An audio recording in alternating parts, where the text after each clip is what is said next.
All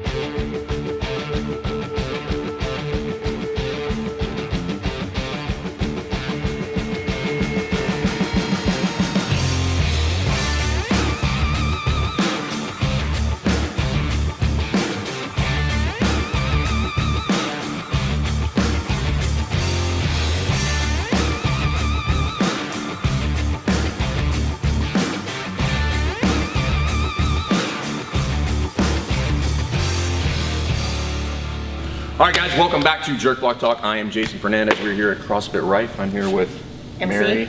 Mary. You're Mary for the purpose of the show. Today on the show, we're going to talk about three things: why having too much coffee is bad, the fact that girls don't have penises, and internships. I came in, I was pretty fired up today, and everybody's asking me how much caffeine I had, which apparently was too much. And then the conversation twisted off into girls getting kicked in the dick and the fact they don't have those. So, yeah. All right, so let's talk about it real quick. So, had a couple questions recently about how to run internships and what's appropriate. And there's a lot of content there, but I want to cover some of the big picture items. And I wanted MC to kind of chime in here because when did you start working here? January. Okay, January. So going on almost 8 months with us, and she did a full internship. And I think that her input here is valuable for a couple reasons. So she went through it, became part of our staff, but has also kind of seen some other people go through the internship process as well. And so we're not going to get into the nitty gritty about like how long it should be and what are the exact things that should happen in the internship. Well, I want to talk big picture stuff because I think that's far more important than some of those details and things that happen in there. And so let's talk about some ways that internships go wrong right out of the gate. So I think a lot of people maybe don't even have an internship and you just hire people right out of the gate, which I think is probably a bad idea. So some of the things that I think people make mistakes on in internships is they will bring people on an internship because they think they're a good coach. That is a bad idea. Or they're a good athlete. That's probably a worse idea. Or because they have, they're popular within the gym. All of these are bad ideas. Okay, those things should not really play a factor into your hiring decision. And if you create a good internship, it should be 100% objective, and really it should run its course. And at the end of that, you should look at the information that comes out on the back end and make a decision based on those data points. Okay, so some things you need to be thinking about. Most people think that I want to bring on an intern or somebody like that because they're a good coach. That is the wrong answer. First and foremost, the one most important thing that you should be taking into account is, does this person fit on your team? That's it. Do they mesh with the staff you already have, and are they an added value to the rest of the team when they come on? Are they going to make the team better? Do they bring things that you don't already have as far as personality, coaching, things of that nature? Or do they have the potential for that? 2, are they coachable? So this is one of the other things you're going to find out in the process. Is this somebody that you can bring on that takes direction and then implements it quickly, and then they're somebody that you can mold into what you want them to be? The third thing is time, right? So time, do they actually have the time necessary to do the internship and then ultimately become part of the staff that you want on your team? And then lastly, again, going back to do personality and team are kind of in the same thing, but does their personality mesh with yours? Okay, and the big thing here is these are the things that your internship should find out, and then from there, you can go and you can continue to do continuing education. And the one thing that I see all the time is that people, they have, it's a 30-day internship, and that's how we get our coaches where we want them to be. I disagree with that because to me, that means that you're done coaching at whatever that time interval is for the coach. I'm more interested in finding out the little things, the intangible things, because we're going to continue developing as a coach forever and ever and ever and ever. So that's not really the point, is to make coaches. It's just to find out, is this somebody that you can make a coach? Then you bring them on and then you start that, that professional development in my mind starts after the internship when you've decided that they can be on the team. But I wanted to bring on MC because I thought her story was actually kind of a perfect example. And so she came on, she started the internship, November. Yeah, so November, Wow. December, finished January of last year. Yeah, well, more like end of October. Yeah. So although we were on our internships, they're generally 90 days. And so I do some check-ins in there with the interns at different points. And so the first thing I wanted to talk about was we did a halfway point check-in, and I was asking her how it was going, and you were like, I think I hadn't really been here very much, and I knew that my answer was going to be, well, I haven't really been here a whole lot, but because I was in transition between jobs. Yeah, but I mean, do you remember? So you're like, I think it's going pretty good. Oh yeah, I did say that. Yeah, so I think it's going good. Yeah, and I was like, well, no, it's not. And It's I said, not well, going if I had to hire you today, I said I wouldn't hire you. And then it was like the awkward moment. And it wasn't that she was doing anything wrong, is that she was just doing, I mean, what I thought what I was supposed to do. yeah, just the minimum is what we talked Right, about. the Yeah, minimum. she was like, well, I'm doing what it says on the paper, and and I wanted, and then we talked about, you were talking about coaching, right? Right. And then what did you say? I said, I thought that I was good. I thought I was a good coach, or I thought that you were going to hire me because I had ability to coach. Yeah. Well, you said I wanted to impress you with my coaching. Right. Yeah. And which I kind of chuckled, and because that's not really what I was concerned with, and nor should you if you're bringing on interns. Like, yeah, you want them to have the capacity to coach, but at the same time, like, that's not the deciding factor. Like, it's at the bottom of the list as far as I'm concerned. But I thought it was funny because I was like, and if you're the person in charge and you are pushing your personal development, like, no intern should come in and impress you, and I told her, I was like, that's not going to happen, like, and it shouldn't happen in your gym. Like, you're the expert, like, I was like, you're not going to impress me, and I'm not really concerned with that. I wanted to know, and we talked about this, I want to know the little things, like, are you showing up early? Are you staying late? Are you taking out the trash? Are you doing all those things that make you a good teammate? Not so much, a great coach, because arguably as a gym owner or the head coach, like, you want to make the staff whatever you want them to be, or wherever, and develop them into the great coach, but as long as it fits within the confines of your gym. And I thought that was important. And then from there, I think I think you had a mind shift, and it went great. Yeah. We had a talk where you said, I have this talk with everybody. Yeah. And I was like, oh no, Yeah. I'm in trouble. But I definitely flourished from there.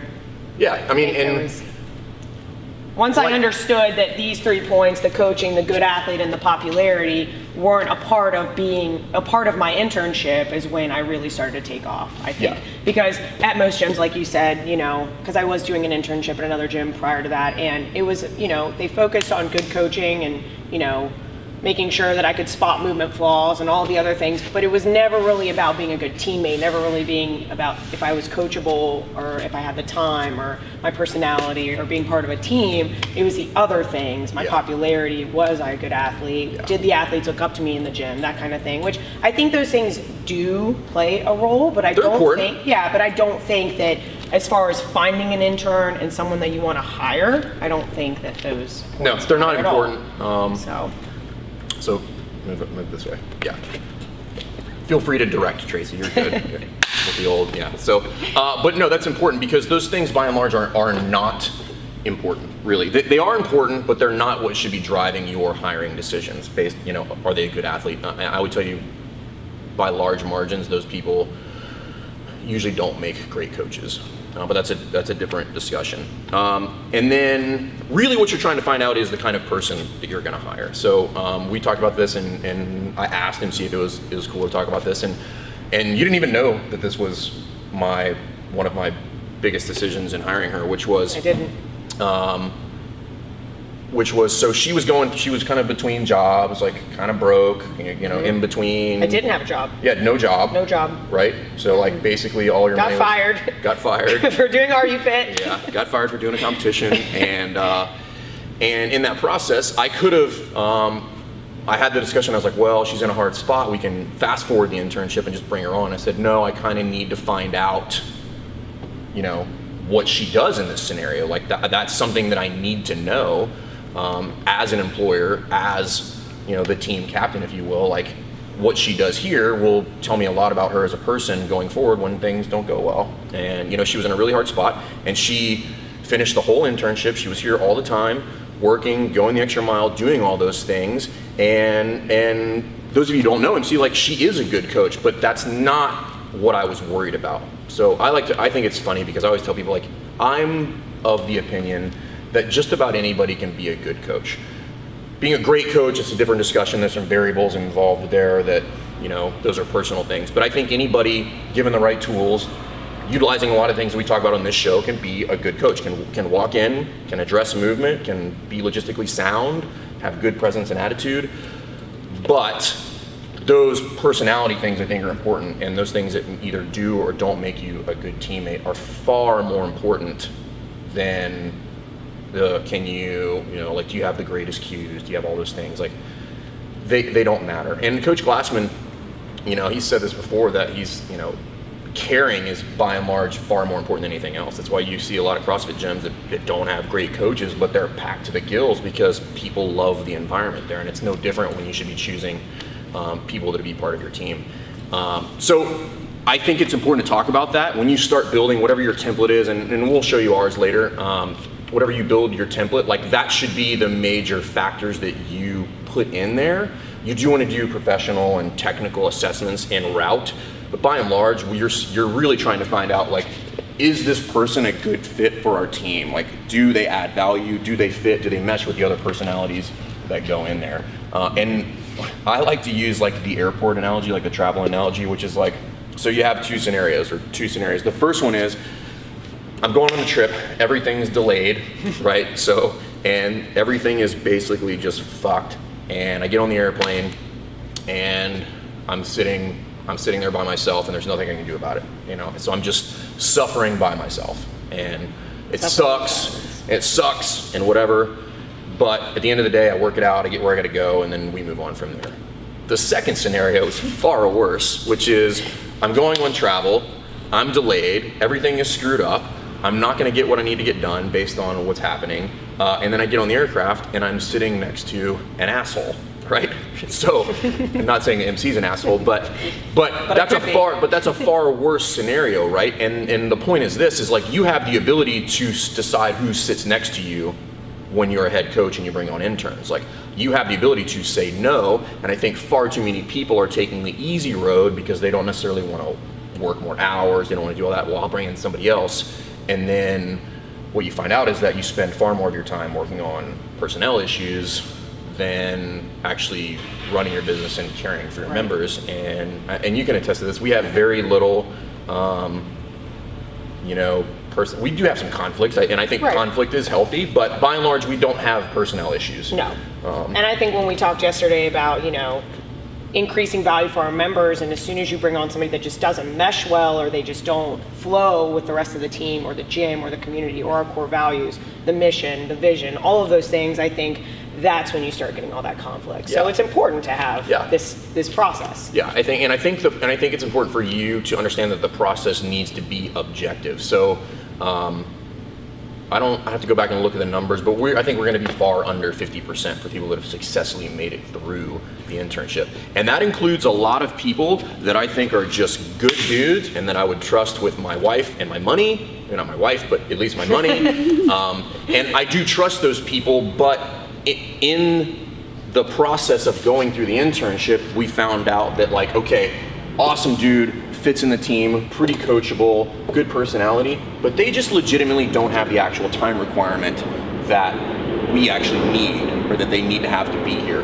Or they have tons of time, they're super fun, but they just find out that, they're not implementing feedback and therefore are not coachable, and therefore you can't have them on the team. And it's not to say that because somebody doesn't make it through the internship that they're not a good person or anything of that nature, but what I would tell you is that in the internship, these are non-negotiables, right? It's got to be checking every single box. And so we've had a couple people come through, and I asked the staff, I'm like, does everybody jive with the interns? We'll have those conversations online, and if the feedback is so-so, then it's a no, because that makes the team worse, and it stresses everybody out. So I think it's important to realize what the internship is actually for, and it's not to build coaches. You should be doing that long term. It's to find out if that person belongs on your team and if they add value. and ultimately relieves you of stress instead of bring you more stress. So you don't want that asshole sitting next to you on the plane.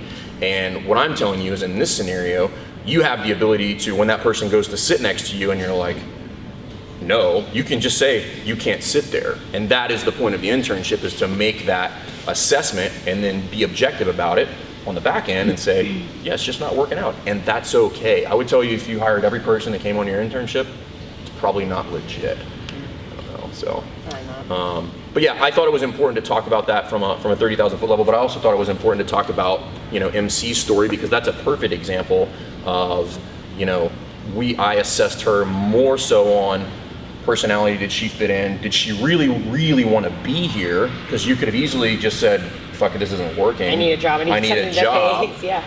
We had many conversations where you're like, I think I have enough gas to make it to the gym today. So, but, and that was true. And that's hard to watch somebody go through. But at the end of that, I have a really good understanding of who she is as a person, the value that she brings here, and really, like, did she want to be here?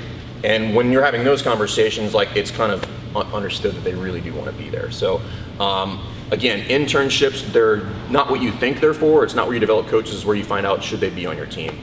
So we'll do another couple episodes on some ways to kind of how you assess interns, what that time period should be, and a lot of that stuff is flexible based on your gym, your needs, things of that nature. But if you guys have questions about that, please put those in the comments. I can send you guys some templates, things of that nature. But feel free to put that stuff in the comments and subscribe to the YouTube channel if you like what we're doing here. And more coffee? Yeah. No more coffee? No more coffee? No more coffee. All right, cool. We got 15 minutes. Thanks, guys. Appreciate it. Bye.